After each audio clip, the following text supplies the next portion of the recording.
Sarah Stouffer, welcome back to the Dirty in the Frame podcast, where two unprofessionals. Speak for yourself.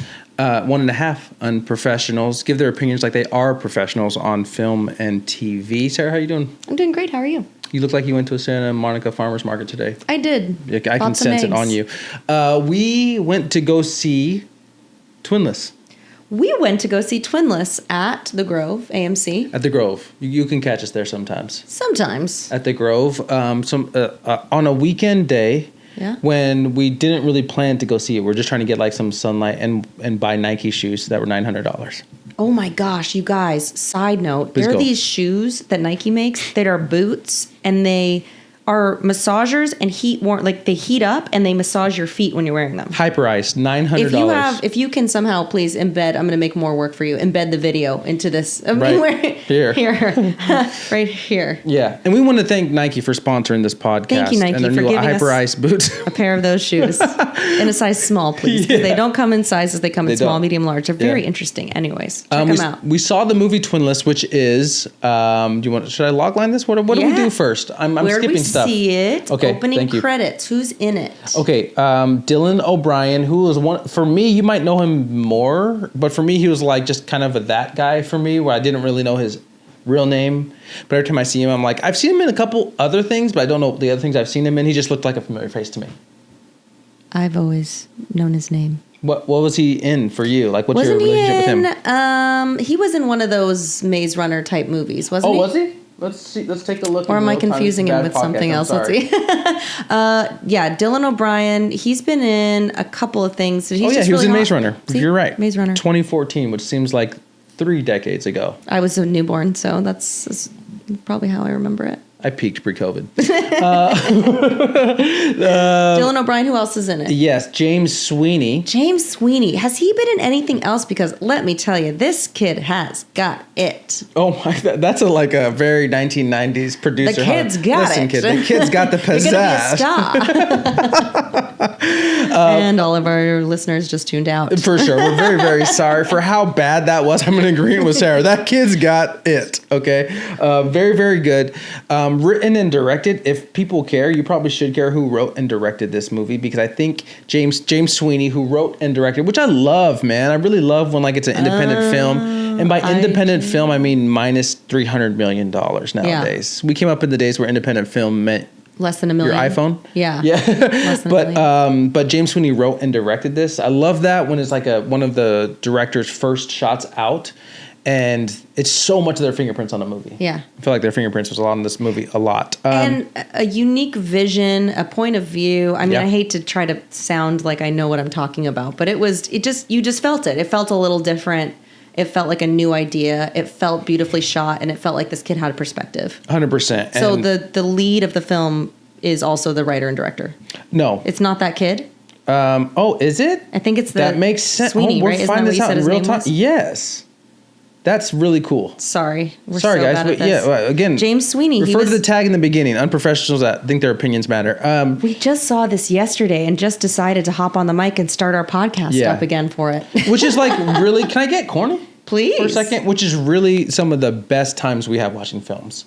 When it's a film we've barely heard of, barely know anything about, and we just discover a great story from a great storyteller. You know, we had the same thing with like Problemista. That's what I was just going to say. You know, where it's just like, whoa, this and kid. And Bottoms, kind 100%. Of. We were just like, oh, this was so good. And it was just new and young and fresh. Where you really walk away being like, can you give that person all of the money to make another project right now? I'm going to go over the log line. We've kind of spoiled what we've thought about the movie, but we'll go in better detail of it. Spoiler alert, I hated it. I'm going to say the log line in a gay twin accent. Please don't do that. No accents. Thank you. Okay. What were you looking at? I was looking for help. The movie Twinless is about a young man who, after the death of his twin brother, finds solace in a bereavement support group, only to form an unlikely friendship with another member, Dennis, which is complicated by a massive plot twist that reveals Dennis has ulterior motives. Spoiler alert. And a secret connection to the dead twin. I don't think that's spoiler, is it? Okay. Maybe it's Well, not. it's on the Maybe internet, I guess. Sarah, we went to see this movie 2 days ago. Yesterday, right? We went to see it yesterday. Sorry, we saw The Long Walk in between there, so I'm kind of getting my Days confused, yes. largely man-focused movies confused a little bit. Tell ya, what a couple of days. Yeah, but this is the movie where the gay people have to walk a long way, right? No, you're getting them confused. Okay, all right. Yeah. What are your thoughts on Twinless? Initial thought? I really, really liked it. Yeah, I really liked it a lot. I thought it was, like I said, I kind of already said it, but it was interesting. It was new. It was a dark comedy, I'd say was the tone. Yeah. So there was a lot of laughs. It was well acted, super well directed, just, all around super, super well-rounded film. Yeah, we're going to agree here, which is bad podcast, and I should act like I disagree, but we saw The Long Walk today, Twinless yesterday, and both of these had fairly simple concepts of a film that were original, but you want to see it unfold. And Twinless, to me, like that log line says, is like, oh, I've never thought about what happens if you have a twin and that person passes away. Yikes. That's got to feel crazy. Yeah. We've done so many films and TV shows about loss of a partner, parent, whatever, but we never really explored the Twinless thing. Sidebar, he's in a bereavement group for it, and there's 10 people in it. But is it that popular? In a small town in Oregon, yeah. That many people losing twins yeah. out there? That's mass murderer. Yeah. I was on the loose. There's a problem. Hide. Someone's just killing twins out Stay there. home. If you're a twin, run for cover. No, I'm with you. I think it ended up being more serious than I thought. Yeah. And that's okay. I just thought it was going to be a little bit funnier. And I was like, oh, this movie is serious. And right when I was like, oh, this is more serious than I want this movie to be, it validated its seriousness with how well the performances was and when the story was unfolding. I'm like, okay, you have me. And that's the thing. If you do it well, if you do a really serious film and you're not nailing it, it can be a little you kind of want to make fun of it a bit, or you just don't buy it. You're not 100%. In it. They nailed it. They really did a great job with it. And I think we're always complaining about, do something original, come up with an original idea. And this really scratched that itch for me. So much. And I love when you see a film where you're like, I can't even name another film that was similar to it. It's hard for me to think of something that would be able to even if you were a DJ and you're playing these back to back, I wouldn't even know what the next song would be. Yeah. And the only reason I would even pulled out the idea that it's a dark comedy is because I heard it somewhere else. I don't even know what you would, because it's a drama, but there's moments of levity. Yeah. But I don't know. It was touching. It was all of those things, and those are my favorite kind of movies. The ones that make me laugh, make me cry, make me feel something, and kind of do multiple things at once. It's not just sad. It's not just funny. Yeah. And I think I'm always reminded of when I saw Phoebe Waller-Bridge when she was talking about Fleabag, how if you can make people laugh. Mm-hmm. You have them in the palm of your hands, and it's a lot easier to make them cry after that. And this film... Dirty dog, Phoebe. Dirty dog, Phoebe. Dirty dog. No, I didn't watch Fleabag on my own and cry a couple times. Multiple times. Multiple times. Have you watched that show in its entirety? My God, it gets better every single time. And sometimes I'm like, the sister might steal the show. She's so good. So good at Fleabag. But no, I say that to say in Twinless, Hollywood early, not to drone on, I'm sorry, but there's always in the early 90s, this moment is for comedy. This moment is serious. And gladly that's evolved. And this movie operates so well on both levels. And you don't even know what's coming next in the movie. So, and it validates every single part. You're like, oh, that was genuinely funny. This was genuinely sad and heartbreaking, and then we're back to genuinely funny again. And to me, when it bounces back and forth and I can't see it coming and it doesn't feel like they just edited a part in to be funny, to lighten the mood, right. It just felt very organic and natural through. Yeah, no, I agree. I think there was something that we kind of, you can see in some actors and in some beautifully written scripts where the actor is the audience is so sad for so long. They're just begging for that moment of relief. Yeah. And then when you finally get it, you're like, oh, thank God, I can laugh again, 100%. And that happened in this. And they just did it. They used that tool so sparingly and so well that when you got that relief, you're like, oh, thank God. I wanted to ask you this because this will lead us into recasting. And, everything with me is about competition. I'm an alpha male. What are you doing? I'm not sure what the bit was there. What is happening? Okay. And actually, it was a little more true than I wanted it to be. Did anybody like that? Write in the comments. Did anybody want that? Getting the results, did we ask nobody said. Okay, even my mom was in the... knock it off, Asaad. If it's competitive, who was better in this film out of the two main actors? Fam, you can't jump. You're jumping to the end because it's who won the movie, but I'll tell you. Does it help to explain what happened in the movie a little bit more? Because Dylan O'Brien, let's go into spoiler territory. Dylan O'Brien plays, we get to a flashback where Dylan O'Brien is playing his twin brother that has recently passed, who was homosexual. And, without doing all the normal tropes of like what a homosexual guy would talk like, he does embody this homosexual character that is such a departing from like the original Roman character that he's playing, who's like a troubled, angry asshole. A little bit. So the main character that we follow is obviously the twin that's alive, and that is Roman, played by Dylan O'Brien. And so when we meet Roman, he's kind of this like stereotypical bro guy, like a jock. He's kind of jacked, and he's just kind of a little dumb, anger issues, and more dumb than you would think, like not as dumb as me, but like even more dumb than that. You know what I mean? Like he didn't know what a lime was. He's like, are lemons just yellow? How do you know when a lemon is red? Just like some basic stuff. I'm not the brightest tool in the box. Like, I think it's sharpest. Yeah, and so they like point that out pretty early on, and he does it he plays that role so well that he's not making fun of it, but you can really see, you're like, oh, he just comes. It's so natural to him to play this kind of dumb person. And I'm not saying he's dumb. Yeah. So then when you see him playing his twin, gay or not gay, he does have completely different mannerisms, but they're just nuanced and subtle enough that you're like, oh, I would buy that as a totally different person. And he 100%. Has these like slight characteristics that just, oh man, he just nails it. So he's not only playing one character well, he's playing two. And Asaad, if I may ask, what is your biggest pet peeve in movies or television, film or television? When someone has a secret to tell. Nope. When one person plays two people. Yeah. God, so like in Sinners, when Michael B. Jordan had to play both. Fuck the Winklevosses, man. They I hate when one person plays two people. He's so weird. He just hates it for no reason. I mean, not for no reason. I don't want to put it down. You know what? I don't hate it, but it just takes me out of the movie so much. It just 100%. Feels like one person is playing two people and... Yes, I should just leave it there. Yeah, I'm really allergic to it. And they generally do it poorly. But this was really cool because there was no them two in the same room where over the shoulder shot. Over the shoulder with somebody who's wearing a bad wig. But no, he is acting his face off in this movie because he plays two different characters so well. And he has some emotional moments and he's killing it.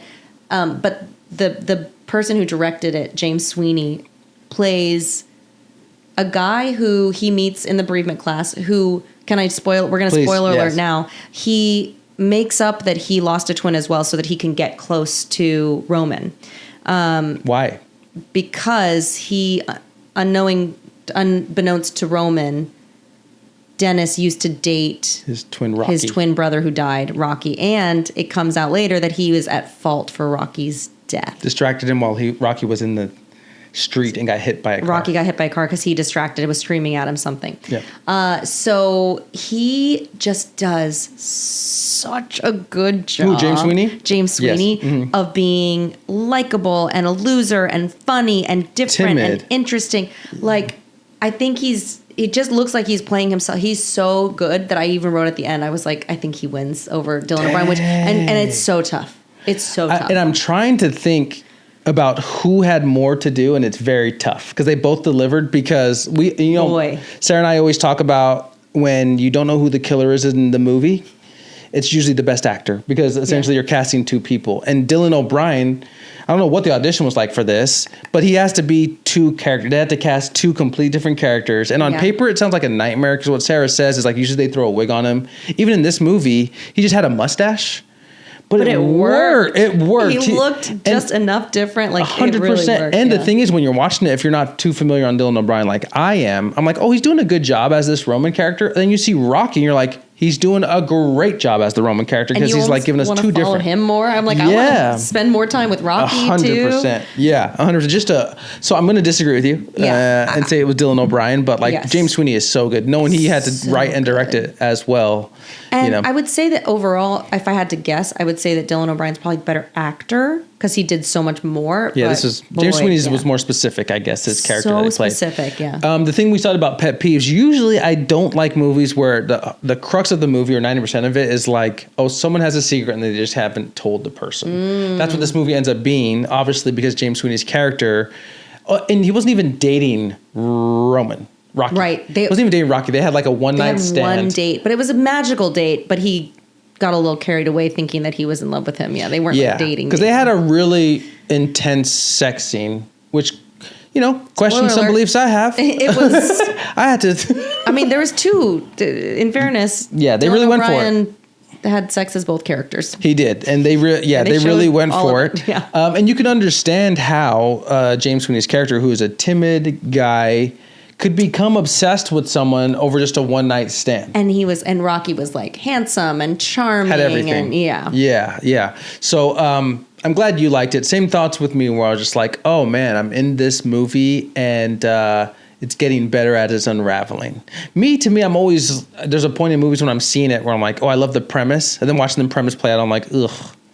Okay, the dream's over now because anything was possible. It sounded like a good idea, but... It's like the season 2 disease where I'm like, oh, the idea's over. But this movie kept introducing ideas that kept propelling me forward. And I'm like, oh, I don't mind this whole, I have a secret to tell this guy, because they added more characters in. James Sweeney has a female coworker who we have some thoughts on. But I will lead us into the recasting area here. And I want you to have...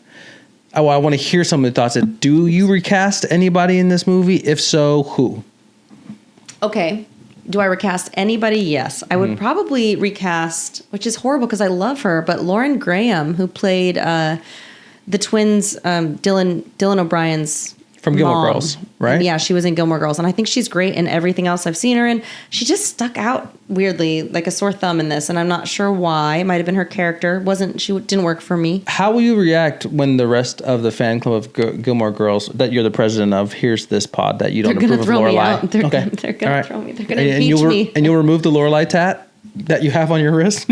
It's on my lower back. Okay, all right. Asaad. All right, you'd recast her to who? I think I'd recast her. I didn't come up with a recasting for her. I came up with a recasting for the boys, but I wouldn't recast them. No notes. Okay. No notes on the boys. This is kind of a weird pull, and I don't know I had to read it, but do you know Owen Teal, who plays in Adults, he's the black homosexual character? Yes. He just got so much charisma, so much energy. Mm-hmm. Maybe he was too bright for this role, for James Sweeney's role. Yeah. He's probably too funny and too, I don't know, direct for this role, but I thought maybe that could have been an idea. That's an interesting for me, always choice, trying to maneuver minorities into movies. No, I like it. And James Sweeney's a minority. He's Asian. Oh, he for sure is. Yeah. Sorry, James. But I love that guy. He's great. And I love that show too, by the way. When's that coming back? Adults. We need that. Yeah. Did you just binge that one and then okay. So good. But that's a good one. I like that. You're the director of this movie. Ooh. We're not going to get to the ratings yet, but Sarah, again, wage gap. You get paid $37 to direct this movie. It's getting less and less because it's an independent film. Okay. But the director, who's a sweaty old white guy, is like, but it's exposure. He pays you $37 to direct this film. What do you change, edit, involve? What? You're the director. I don't think we need all those weird scenes with the mom. Maybe that was the issue. Maybe the scenes just, maybe it wasn't Lorelai. Maybe it was just the scenes. Did we need to see Roman fighting with his mom in two different scenes and then again at Thanksgiving? The Thanksgiving one maybe I thought was effective. Yeah. Because we've all been there, right? When you're at it's usually me. It's at my family's house. There's a scene at Thanksgiving where, it's the bereaved mom and the bereaved twin. And he's brought his girlfriend and his best friend over for Thanksgiving Christmas. And he's like, Mom, why aren't there any? You didn't put up any decorations. And they're sitting there fighting and they're screaming at each other in the kitchen. It's so uncomfortable. And then the girlfriend and the best friend are just in the other room playing Jenga and just like, no, we're fine, thank you. Just like you could have super written this. That's my house. You could have. They stole that from your life. I couldn't agree more. I think the only parts only scenes that didn't feel 100% organic were those parts with the mom, because I think what they were trying to do behind, if I could show the seams a little bit, was still validate that Roman is an angry person.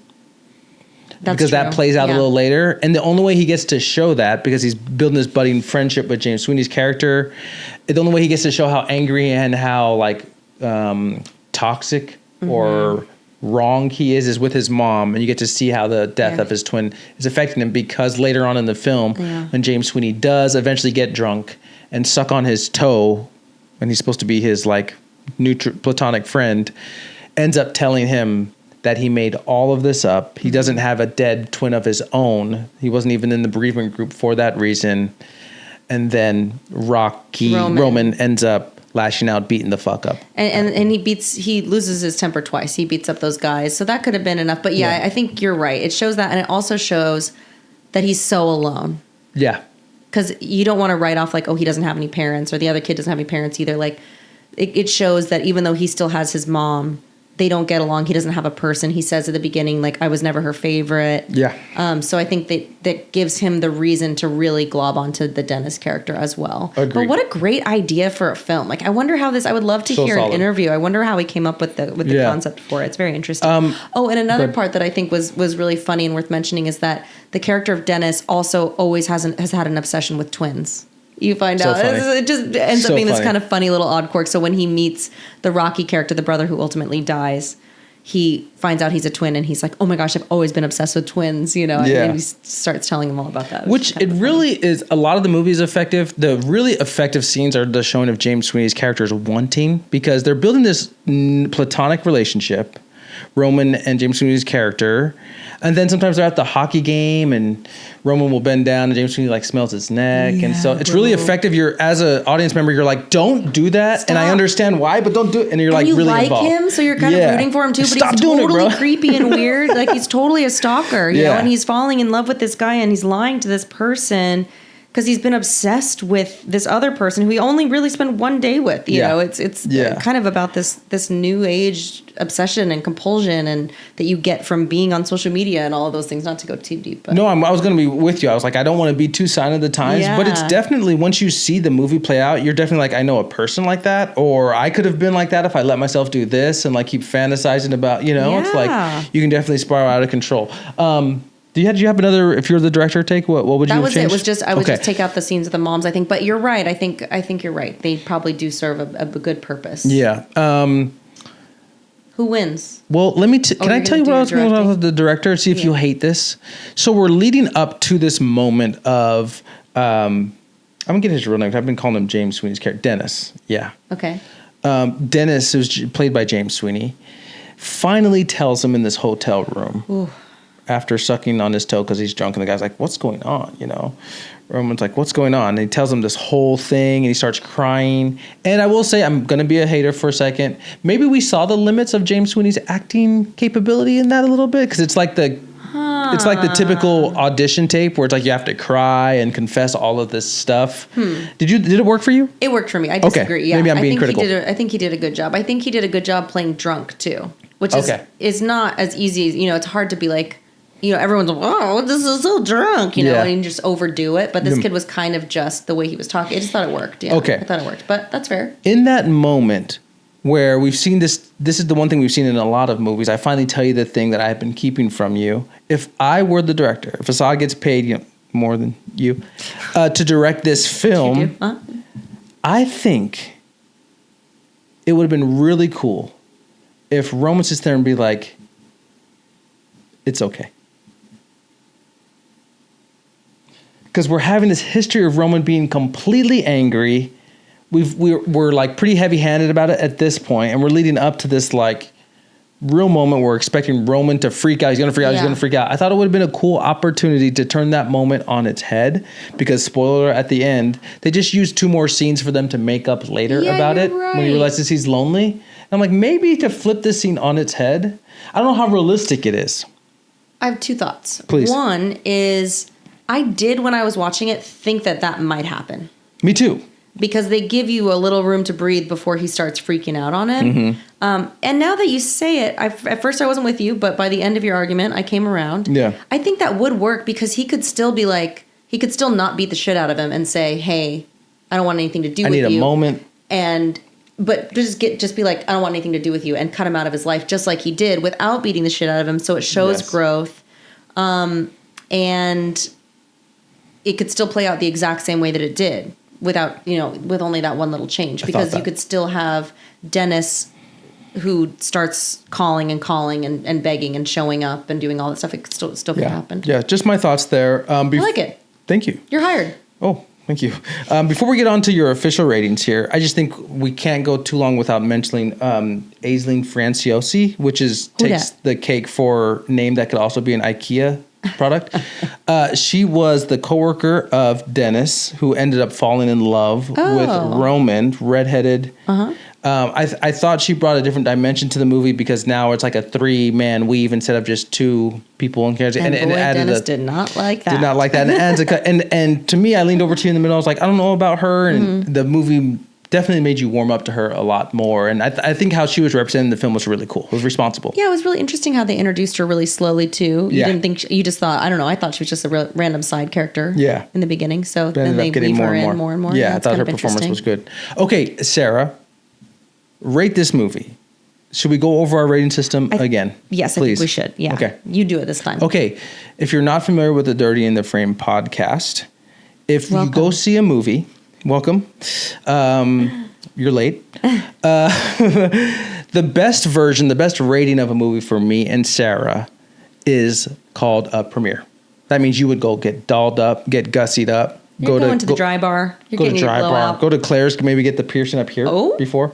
Septum, who knows?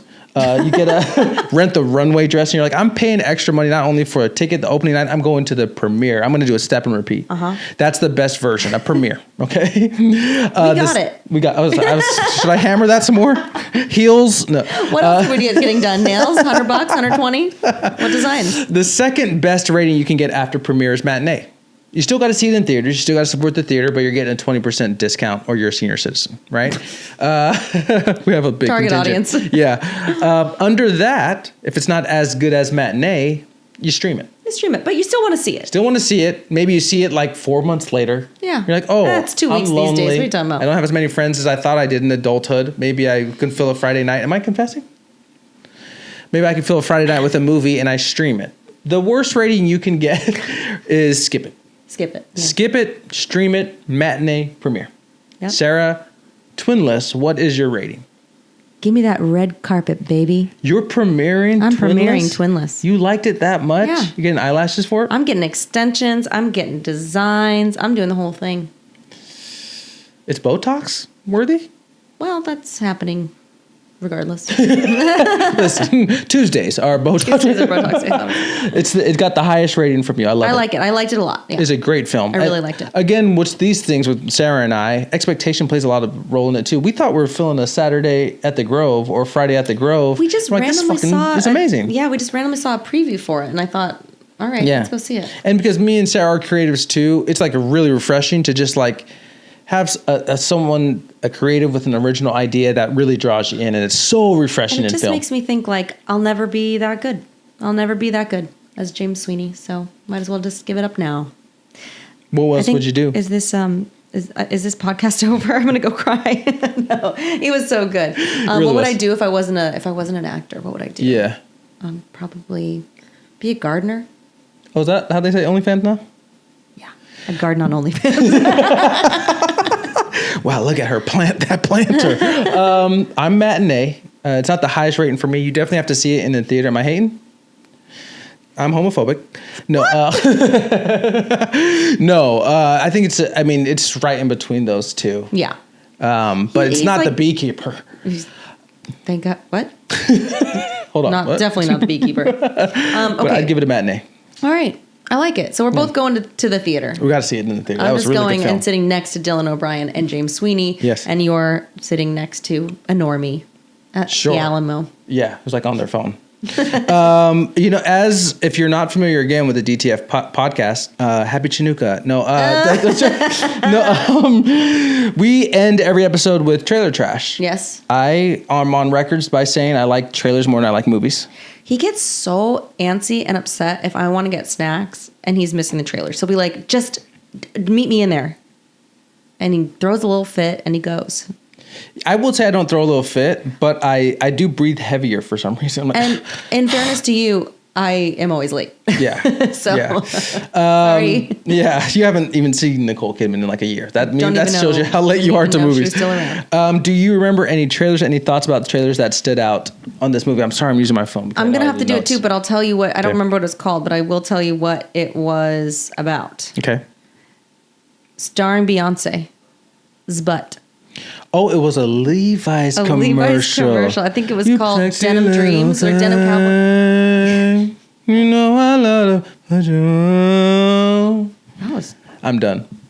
Levi's jeans. Encore. Excellent job. That wasn't pitchy, was it? My jeans are blue. My jeans are blue. It was Beyonce wearing some Featuring her rear. very tight jeans.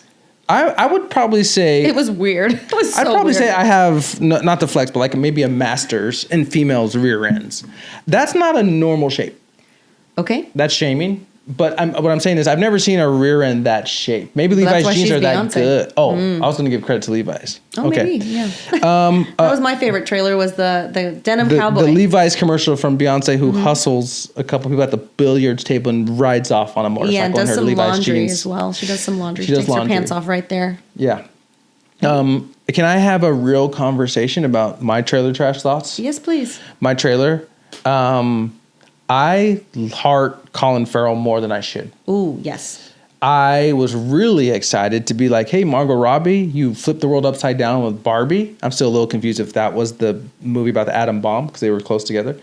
But she has the world in her palm. I'm like, what's going to be your next movie, Tanya Harding? What are you going to do next? You got the world in your palms. You got the world in your Barbie dream house. This big, bold, beautiful journey trailer that we got about me and you go through a literal door, a literal door, not a metaphorical door, one, as a couple because we just met each other and we're going revisiting. Well, we went to Burger King a couple times with a lot of product placement there. Yeah. It's a little Ghost of Christmas pasty for me, like revisiting this, and I'm a little worried about Colin Farrell being my favorite. Margot Robbie, I really love Margot Robbie. I think the script was probably cool on paper, but what it's looking like in film looks a little bit like a Ron Howard cheese fest. Yeah, it's a cool concept, but it looks like they're just really spelling everything out for you. It looks very heavy-handed. Metaphor, yeah. Yeah. And I mean, then let's just take the title. That's all you need to hear. A big, bold, beautiful beautiful journey. journey. What? Why Yeah. so much? Could we do something a little more concise? Yeah. And the thing is, in movies, and this is like really insider, like movie stuff, you have to go to like film school to know this. I don't like Margot Robbie's bangs. I'm gonna be honest. You know what I don't like about it is that she wears this outfit in the trailer where it's just like, I'm quirky.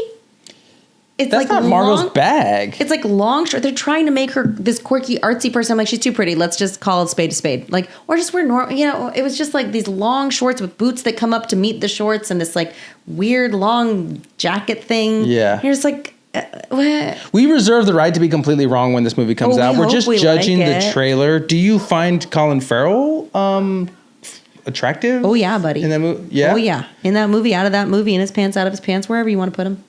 You know, me and him kind of have a couple things in common. What was that? Are you sneezing? I'm originally from Dublin, but sometimes it just...